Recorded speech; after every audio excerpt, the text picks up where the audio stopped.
This video is going to show you how to set up your WaveLink Wireless Doorbell. Your doorbell should have already been paired out of the box. If you need to repair, change the doorbell tune, add a push button or receiver, please follow these steps.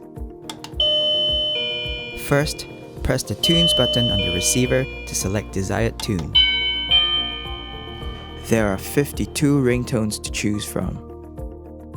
Second, press both the tunes and volume buttons simultaneously to go into learning mode. Promptly press the push button within 5 seconds to complete pairing. To adjust the volume, press the volume button on the receiver. There are 4 volume levels to choose from. To reset all settings, hold the tunes button for 5 seconds until the receiver beeps.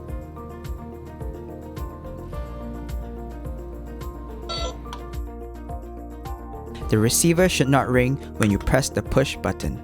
This means you have successfully reset all settings.